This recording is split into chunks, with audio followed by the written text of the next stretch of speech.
Read, read, read a book. We are getting smart. Here are pictures, take a look. Here are words, let's start. This is called The Signmaker's Assistant by Ted Arnold.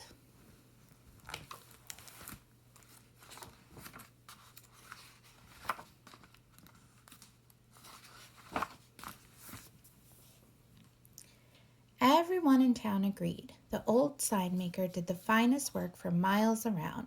Under his brush, ordinary letters became beautiful words, words of wisdom, words of warning, or words that simply said which door to use. It says, eat at the good food restaurant.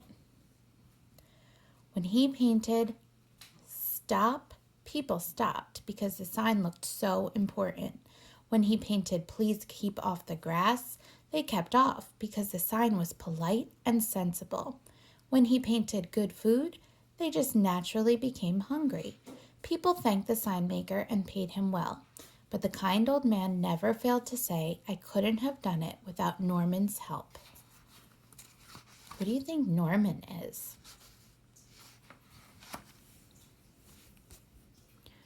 Norman was the sign maker's assistant.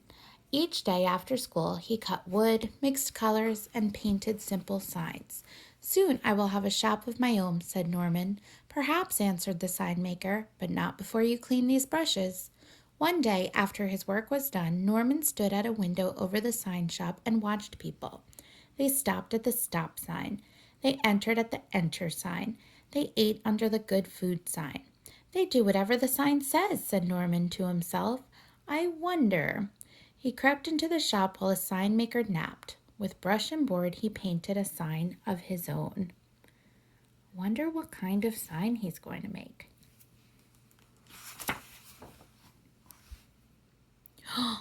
Oh my goodness. Guess what the sign says, friends? No school today. Early the next morning, he put up the sign, then ran back to his window to watch. No school, muttered the principal. How could I forget such a thing? No one informed me, said the teacher. Hooray, cheered the children, and everyone went home. This is great, cried Norman. He looked around town for another idea.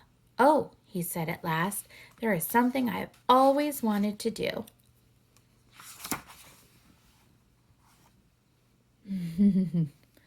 There's a fountain that probably nobody's usually allowed in, but look what the sign says that he made. It says open for swimming. So everybody's in the fountain. The following day, Norman jumped from the top of the fountain in the park. As he swam, he thought to himself, I can do lots of things with signs. Ideas filled his head. That afternoon, when Norman went to work, the sign maker said, I must drive to the next town and paint a large sign on a storefront. I'll return tomorrow evening, so please lock up the shop tonight. As soon as the sign maker was gone, Norman started making signs. He painted for hours and hours and hours. In the morning, people discovered new signs all around town. On the bank, there's a closed sign. And there's a trash can here that says deposit money here. So people are just putting their money in this trash can. This says eat your hat. Oh my gosh, people are eating their hats. Toy shop. And he put buy Norman a present. And look at all these presents that people are buying. Then on the sidewalk that says go back 3 spaces. Like it's a game board. This says stop, ants crossing. This says knock heads. People really are listening. And outside of the grocery store, he put a sign that says garbage dump. So everybody's dumping their trash in front of the grocery store. He put a detour sign. Remember, we saw that in another book. If you see a sign that says detour, it means the road is closed and you have to go that way. But look where it's going. It's going right into someone's house. So all these cars drove right through this person's house. And look at that.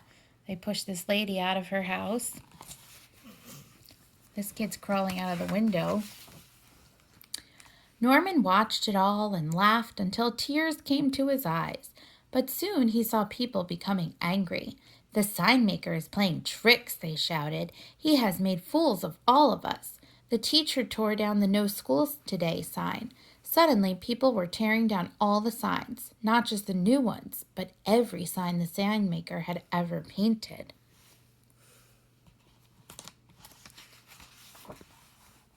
Then the real trouble started. Without store signs, shoppers became confused.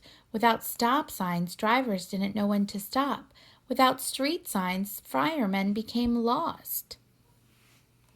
See how important signs are. What does that one say? Eat your hat. In the evening, when the sign maker returned from his work in the next town, he knew nothing of Norman's tricks. An angry crowd of people met him at the back door of his shop and chased him into the woods. As Norman watched, he suddenly realized that without signs and without the sign maker, the town was in danger. "It's all my fault," cried Norman, but no one was listening. Late that night, the sign maker returned and saw a light on in his shop. Norman was feverishly painting. While the town slept and the sign maker watched, Norman put up stop signs, shop signs, street signs, danger signs, and welcome signs, in and out signs, large and small signs, new and beautiful signs. He returned all his presents and cleared away the garbage at the grocery store. It was morning when he finished putting up his last sign for the entire town to see. And it says, "Don't blame the sign maker. I tricked you and I'm sorry. Norman."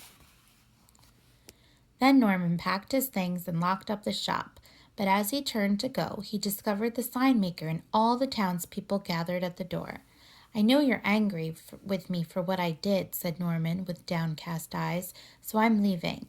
"Oh, we were angry, all right," answered the school principal, "but we were also fools for obeying such signs without thinking."